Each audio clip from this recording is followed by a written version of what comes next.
What's up, guys? For those of you guys who are new here, my name is Brenna. How's it going? There have been so many places that I've gone since I started traveling, and I wanted to tell that story. Grab your snacks, get comfortable, and let's go through everywhere I've been since I started traveling back in 2016. All right, here we go. Let's start with graduating college. I graduated college in 2015 and I loved college. College was a really great time for me. However, once I graduated, I didn't really know what I wanted to do, but I knew I didn't want to jump straight into getting a job. And I spent 6 months trying to basically figure out what I wanted to do next. I'd always wanted to travel all through college. I worked full time and I was able to save $10,000. And I decided that I wanted to travel with that money. So I went ahead and booked a one-way ticket, and that was where the journey started. In March of 2016, I flew for the first time by myself all the way to Thailand. It was a really long journey, and I remember crying right when I got through the gate after saying goodbye to my mom. I was so scared of what I was about to do, but I also knew that I just needed to do it. I then spent the next 2 months traveling up and down Thailand. I went up to the north where I enjoyed Songkran with friends I had made, and those friends that I made in Chiang Mai, I ended up traveling with all through the south of Thailand as well.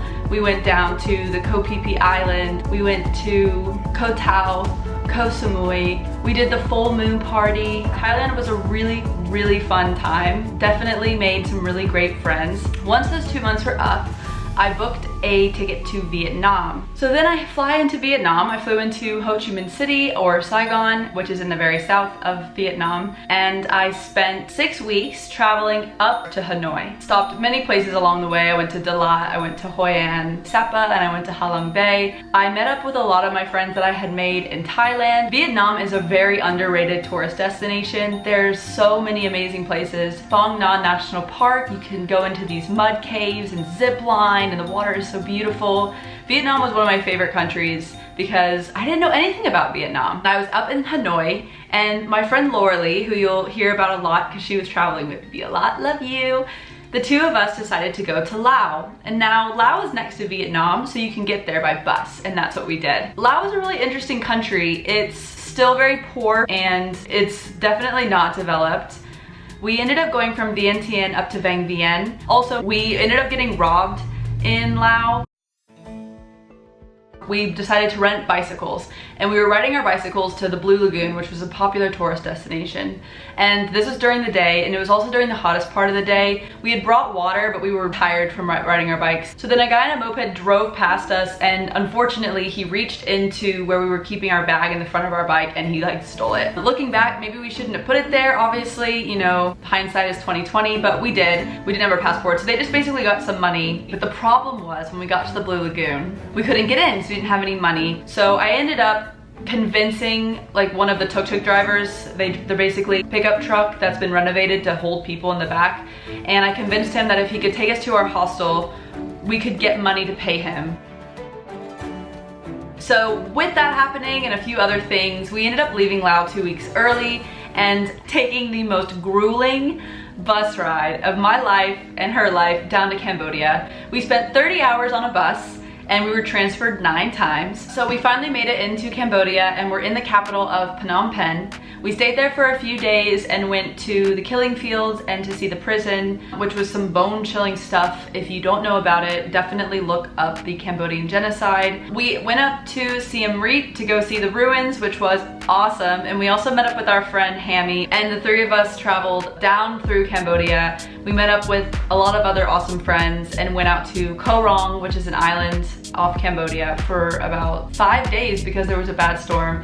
Came back into Sihanoukville and then left Cambodia. From Cambodia, I went back to Thailand because at this point I was running out of money and I didn't know what to do. All I knew is I had had so much fun and I didn't want to go home. Like, I wasn't ready. So I was looking for alternate ways to keep traveling, and I had met a lot of people who talked about getting a working holiday visa in Australia. I decided to apply for it. So when all that was said and done and it was granted, I flew into Sydney with $1,000 US to my name. yeah, check into a hostel. I think it was called Base Hostel or something like that in Sydney, where I met this amazing group of girls who were looking for an apartment. As fate would have it, I ended up moving into a 2-bedroom apartment in the Darling Harbour area of Sydney with 8 girls, and it was awesome. Of course, you don't have your own personal space, but this wasn't the time for that. It was the time to make some friggin' memories, and we did. During that time, when I ran out of money, I did door-to-door sales for Greenpeace. I was a phone salesman, and this was because I had no money, so I was willing to do any job. I did those jobs until I ended up getting a job at Lululemon in Bondi Beach. And I worked there for 6 months, lived in Sydney for 8 months, and had our roommates in this apartment coming in and out. And I think we ended up having like 16 to 20 different roommates cycling through this apartment. And it was a really, really great time. So many memories. In Sydney, there was the Blue Mountains that were awesome. Obviously Bondi Beach, the Bondi to Coogee walk, so many amazing things that you can do when you're living in Sydney. One of the requirements when you live in Australia on a working visa is if you want to apply for second year, you have to do what's called regional work. You have to do it above the Tropic of Capricorn. I ended up getting a bartending job in Broome, Western Australia. Now, Broome is like the country of Australia, and it was during this time that I felt like I had one of the most authentic Australian experiences, because Broome is like that small town, red dirt, outback kind of place.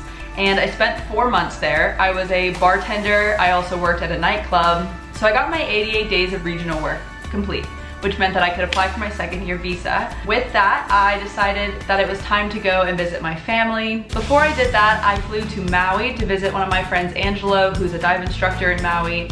And I stayed with him for about a week. Angelo was such an awesome host. We had such a good time. He took me out on the boat he worked on, and that was awesome. Then from Maui, I flew to Honolulu, where I met up with my family as we were taking like a family vacation there. And that was amazing. I hadn't seen my siblings or my parents in 17 months. So it was a really great reunion, and we had so much fun doing black sand beaches and just kind of exploring the island. And then we flew home. I did fly to Colorado because my friend Hammy, who I mentioned earlier, was doing a tour of the United States, and we went to go hike the Rockies together, which was an amazing time. And I think I want to say that I was in the United States for 2 to 3 months before I left again. But at this point, after spending some time with my family, my twin sister Kara had just finished working at Disney and was looking for an adventure. So I invited her to come back with me to Australia for the second working holiday visa, or her first, and she accepted. But we decided if we're gonna fly to Australia, we don't wanna go straight there. We wanna stop over at one of my sister's most loved countries that she'd never been to, Japan. So we ended up going to Japan for, I wanna say, like 15 days. We spent most of the time in Tokyo and Kyoto, which was incredible. We also got to see Mount Fuji, and yeah, Japan was one of my favorites. After Japan, we flew into Melbourne, Australia. Yes, Melbourne, don't say Melbourne, because if you're there for more than 5 seconds, you'll learn really fast that Melbourne is the way you say it. We stayed in Melbourne for 8 months. For the first like 6 weeks, we lived in Flinders Hostel downtown. Then we ended up meeting this amazing couple, Rue and Jamie, and the 4 of us got a 2-bedroom apartment really, really close to downtown. I was able to get another job at Lululemon, this time at the Emporium location.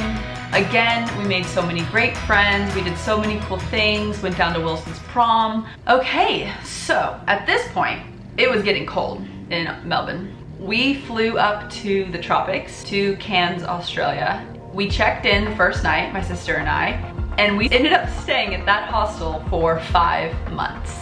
We both got jobs working for the hostel, at first just doing work for accommodation, and then we both got receptionist jobs, and I also got a bartending job for the company.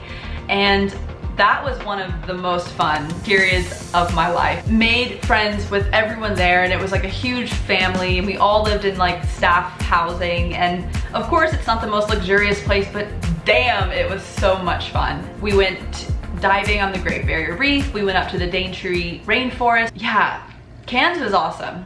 5 months rolls around. At this point, my visa is expiring, so I had to leave. My time in Australia was over. Cairns is at the north of Australia, and it is a leap's jump to Bali, Indonesia. So naturally, we decided to go visit. Kara and I spent a month in Bali, and we met up with our friend Cody there. We did pretty much all the major towns in Bali. We did Ubud, we did Canggu, Kuta, we went to Nusa Penida. Then Kara and I spent a month in the Philippines. We landed in Manila, we went down to Siquijor Island, we went to Bohol, we went to El Nido. We would have gone to more places, but we just ran out of time, but it was such a beautiful place. And then we finally made it back to the United States. So around Christmas time of 2018, Kara and I are back home with the family for the holidays. We take a family trip to New Mexico and go snowboarding, and then we have our birthday, which is New Year's Eve. January 1st, 2019 rolls around, and Kara and I are back on a plane heading to Taipei, and we spend 2 weeks in Taiwan. We only stayed in the north because we ended up meeting this awesome girl named Ting who worked at the hostel we were staying at, and we went with her on day trips. She took us to like local places to eat. We went to hot springs. It was a really incredible time. Taiwan would also be a country I would die to go back to. Around like January 15th of 2019, we flew to Thailand. And I took her up to Chiang Mai because I was going to a digital nomad conference, and we ended up spending a month in Thailand. Kara went back to Australia because she still had a year left on her visa. I had forgotten that there is a certain time of the year in the north of Thailand where they burn the crops. The air becomes really, really polluted and smoky. Most people, if they are able to, leave for that time, which I hadn't planned, but I met this awesome girl named Polly, and the two of us ended up flying to Bali instead. So I go back to Bali and I end up living there for 2 months. That's also where I meet one of my best friends, Tess, and the two of us just kind of kept it low-key. We lived in Canggu. We would go to the beach. I would hang out with some of my friends that I had there. I also had some friends come visit, and I lived there for 2 months while working on my YouTube channel.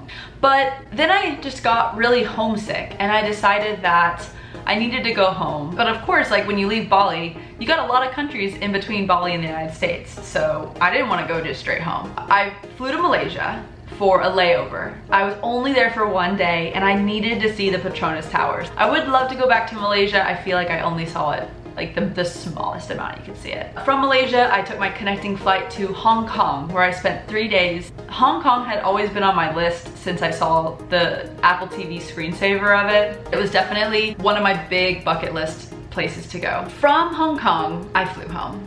And I had planned on staying home, I guess indefinitely, like I just wanted to be home. And that lasted about 3 or 4 months before I decided that I was gonna move to China. I did the visa application, which I ended up getting a 10-year tourist visa for China, and flew into Shanghai, where I then got picked up from the airport and taken to Suzhou, which was where I lived for 4 months. During my time there, I was an English teacher. Originally, I had planned to stay there for an entire year, but I just didn't want to stay the whole year.